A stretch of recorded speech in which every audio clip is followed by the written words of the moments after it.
Hi, cousins, and welcome to the Sunday Reset podcast. I'm your host, Alicia J, and I'm so glad that you came to spend a few minutes of time to be with me here today. I see you're growing and you're glowing, and I love this look on you, but I think it's time that you learn how to protect your heart and soul. And so let's go ahead and talk about it. This week's episode is Protecting Your Heart and Soul. It's a commentary. So it's not really a step-by-step guide, but I will leave you with my opinions and kind of my thought process as to why I feel like this is important, how you can complete that and guard your heart and soul. And our weekly scripture is Proverbs chapter 4, verse 23. And it says, above all else, guard your heart, for everything you do flows from it. So let's unpack that really quickly. Heart means the core of our being, our emotions, our thoughts, our wills. That is what is at the center of our actions and our decisions. Because if you think about it, a lot of your actions, if you don't like someone, you won't talk to them. The don't like part is emotional. You may have some logic behind it, but you feel that in your heart, and therefore you're acting on it by not talking to that person. So for the mere fact that your emotions, your thoughts can influence the way that you act in public, it's crucial. It is a deciding factor in your character. And so therefore, to guard your heart means to protect and nurture your innermost being. And so in this episode, I am going to still talk to you about why I feel like it's important and, provide you with a little bit of guidance as to how you can guard your heart and your peace to protect that. But, I just want to get into some of my opinions and what I found during my research for this episode this week. So I was on Reddit and I went down a little bit of a rabbit hole, and I did find something that stuck out by SAYOW55, and they said that they feel as though protecting your peace means to isolate yourself from those that bring you down and disrupt your aura. Those people aren't needed.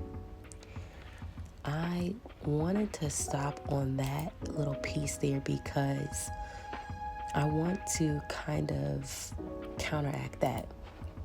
I think that that's like a slice of the pie, if you will, if you talk about what all you can do to guard your heart and protect your heart. And I think a lot of times people add a negative connotation onto protecting your heart or choosing you.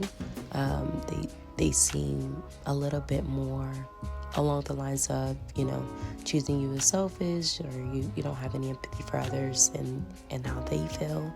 And I just want to add my opinion that guarding your heart means guarding your heart from anything and everything that does not have positive intentions for you. And it's about being mindful of your situation and your surroundings. And so I'll give you a few key takeaways in just a moment, but I did want to say it's about the middle of the episode, and I want to say thank you for liking, commenting, and subscribing to my channel, and leaving those 5-star reviews on Spotify podcasts and Apple Podcasts.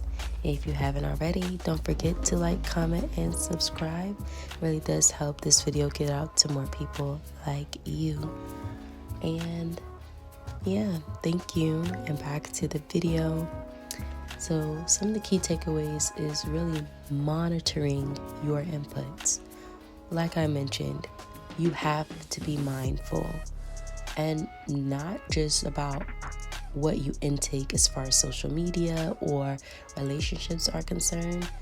It's also about what you eat, what you listen to, what you allow into your heart and your mind, the conversations that you engage in, the relationships that you nurture, the media that you consume, the TV that you watch. It's really, you can't expect to intake negative conversations or negative media and expect to produce and to yield and nurture positive results. I'm not saying that you won't have a bad day, but being mindful of what you're intentionally intaking in your daily life will help you protect your heart and your peace.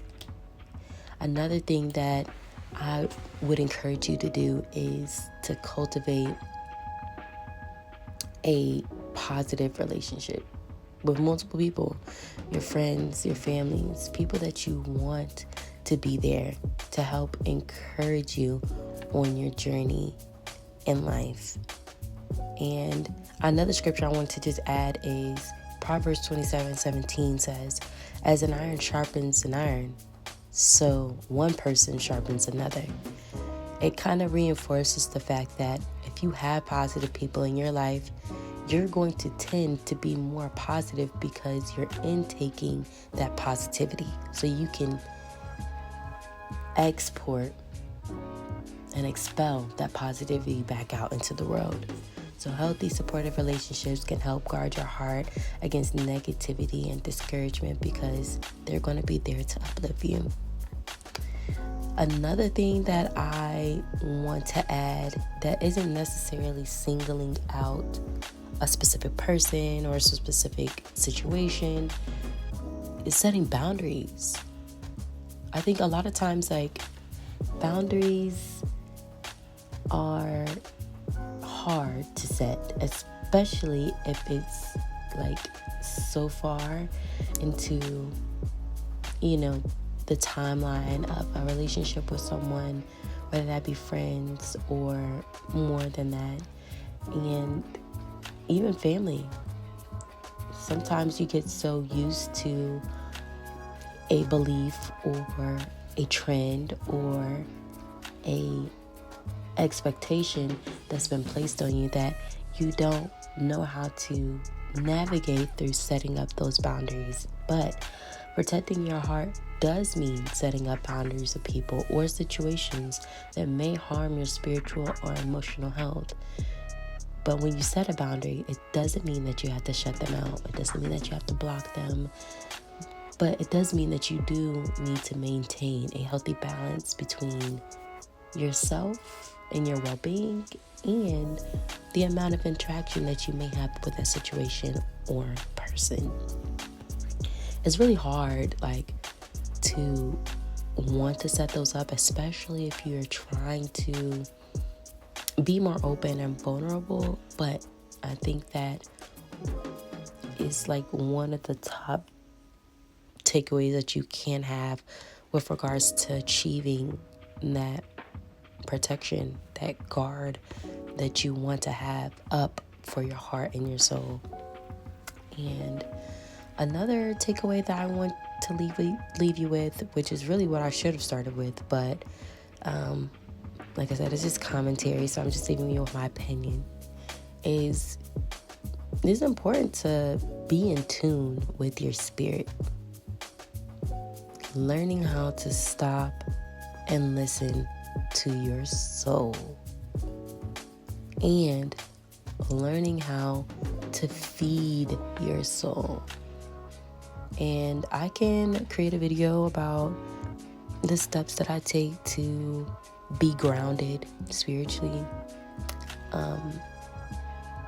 Not to influence you in that manner, but if you needed some help with that, I'll probably create a video probably next week for it. But it's important to have regular prayer, reading your scripture, worship to strengthen your heart and your soul. It's almost like your armor when you go out into this world, and you need protection because there are a lot of negative influences that can impact your idea of a relationship. It can impact your idea of yourself. And I wanted to leave you guys with this metaphor. Guarding your heart is like tending to a delicate flame in a gusty windstorm. And what that means is that it requires careful attention and protection to prevent it from being extinguished. So make sure that, you do everything that you can to minimize the amount of impact outside influences have on your life. Remember that I love this. Look on you, cousins. You're growing and you're glowing always. And I'll see you next Sunday. Bye.